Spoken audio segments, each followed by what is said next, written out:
In the beginning was God. He's like an honorable elder with a grand yurt. He's like the great uncle we all wish for, powerful, respected, and always faithful. One day God created the mighty mountains, the warm sun, and fresh waters to showcase His glory. Then God made Adam and Eve, crowning them with great honor and glory. He said, "Have my authority, rule over my creation, bear my glory." They were God's children living in God's honorable village. Even with no clothes, Adam and Eve felt no shame. Then Satan appeared and said, "Get more glory, eat the fruit, and be equal to God." But the second they tasted the fruit, their honor vanished. They felt shame. God found them hiding. "You have been disloyal children, shaming yourselves and dishonoring me." What do we humans do with disgraceful things like dirt, pigs, and outhouses? We keep them far away to preserve our dignity. So likewise, God banished them. Adam was dejected. "I have no name, no glory, no family, and no honor. I have only shame." In the shameful village, Adam and Eve had children, who had us. Do you know what it means that we are descendants of Adam and Eve? Imagine if your mom was the village prostitute, or your dad defected during battle. You'd get their shame.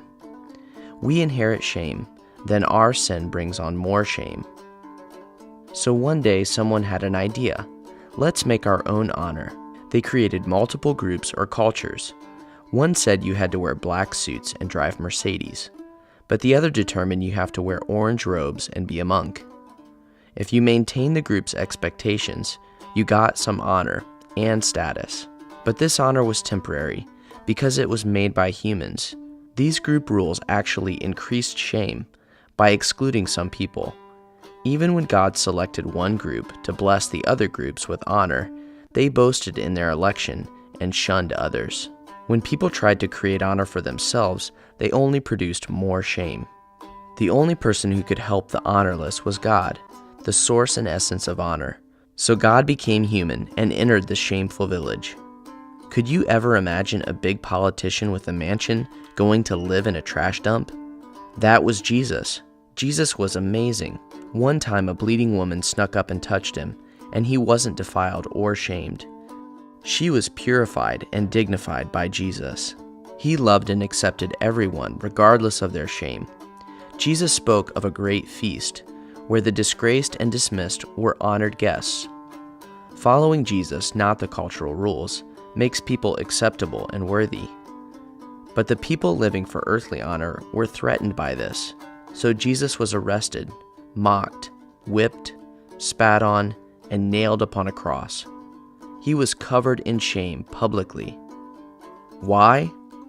Why would one perfectly honorable person be so shamed? The shame Jesus bore was not his own.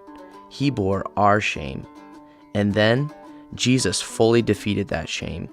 He rose from death to glory. Jesus crossed back to God's village and got a great name and place of honor. Jesus' resurrection from the dead built a new bridge from death to life, from earth to heaven, from shame to honor. Finally, people could get what they always wanted, true and eternal honor from God. But not everyone followed Jesus to God's village. Some were content with the false honor they accumulated. A few thought their shame too great even for God, and others feared what relatives might think. But some trusted that Jesus took their shame and followed him. To them, God gave a new robe, hat, and inheritance documents. Humans were back in God's village. They lived honorably ever after.